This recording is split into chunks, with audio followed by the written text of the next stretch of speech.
Hello, everyone. I'm Chuang.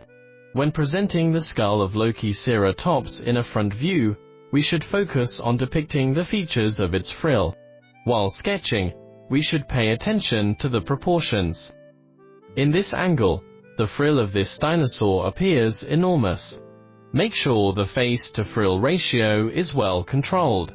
Generally, this ratio is approximately 1:1. And the two brow horns define the boundary between its face and frill. When drafting, we can divide the overall height into 3 sections with the brow horns in the middle. Additionally, we should pay attention to the number, shape, and size of marginal ossifications along the frill. The 4 prominent ornaments atop its frill are also important, so we should notice their shape variations. Now, let's get started. Compose the picture first. Taking off the horns, we put the highest point of the skull here, and leave enough space for the spikes. Down here is the bottom. This position is the roof of its head. Then, we use a dotted line to draw a longitudinal midline, which can help us draw symmetrical left and right sides. Start details by drawing the 2 upmost spikes. The upper part of the Lokiceratops skull is asymmetrical. We can see the 2 spikes atop the frill are not the same size. Outline the shape of its frill without any spikes. Then, we can complete the frill part by part. Move to the left side of the picture, that is, the right side of the dinosaur, and draw the huge, hook-shaped horn first.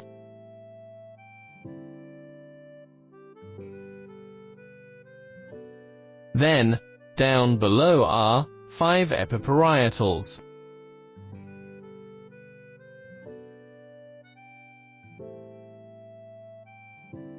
The same goes for the right side.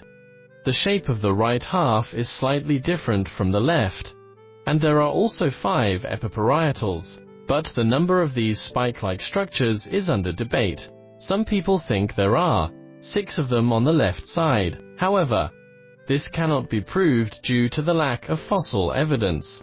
We can depict the 2 sides to be symmetrical. What we drew just now are all on the parietals. Now, let's draw those ornaments on its squamosals. There are 3 large, relatively blunt ossifications on each squamosal. Then, draw its brow horns. These 2 brow horns point to the lateral sides like eyebrows. Under the brow horns are its eye sockets. Then, let's draw the sutures between the bones.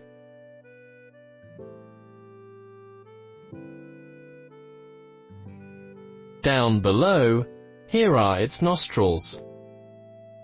The nostrils are still huge when viewed from the front in a somewhat narrow look.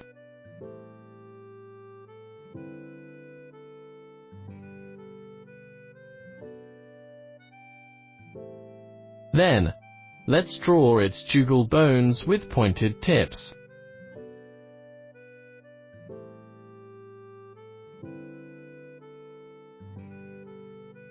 Then, complete the shape of the jugals and show how they connect to other bones.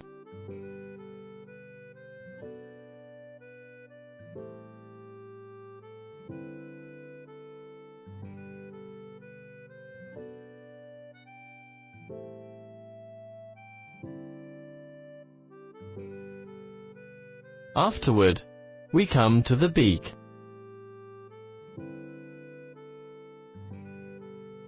Place a little shadow on the back of the beak, making this part seem depressed. Then, move to its mandible. In a front view, only a tiny part of the mandible is visible, as most are blocked. Then, we can fill all these openings with black.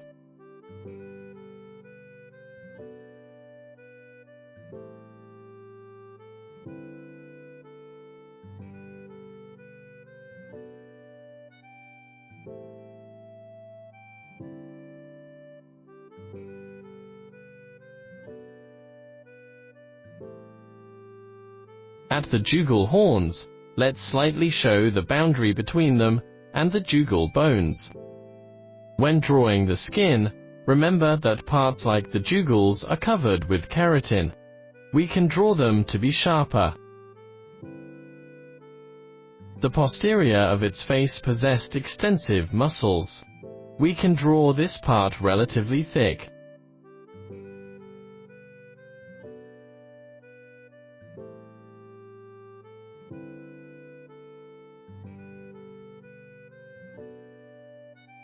Then, the beak,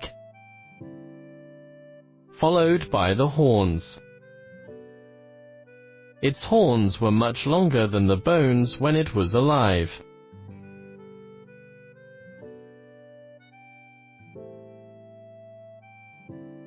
All these marginal ossifications along its frill should be much sharper when alive. The skull remains only preserved the bone cores. The bones were wrapped by sharper keratin that made them real spikes. The keratin should be drawn thicker, especially those two massive blade-like horns atop the frill. They would be more prominent when the dinosaur was alive.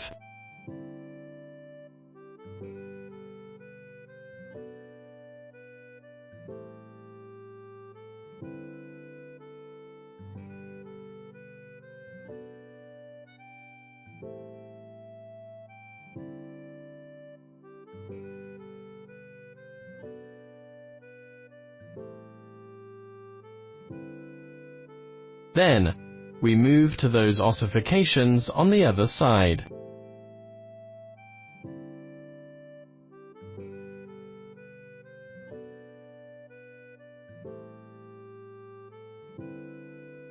What comes last are these two enormous openings on the frill. We can color them dark.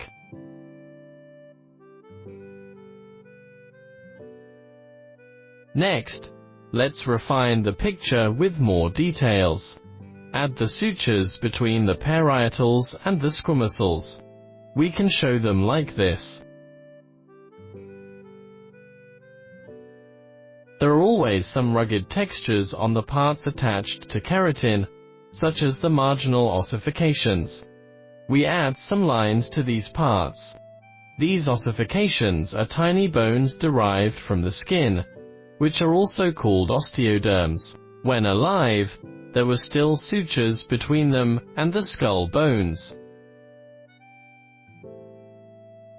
Good. Like this, we've finished drawing the skull of Lokiceratops in a front view.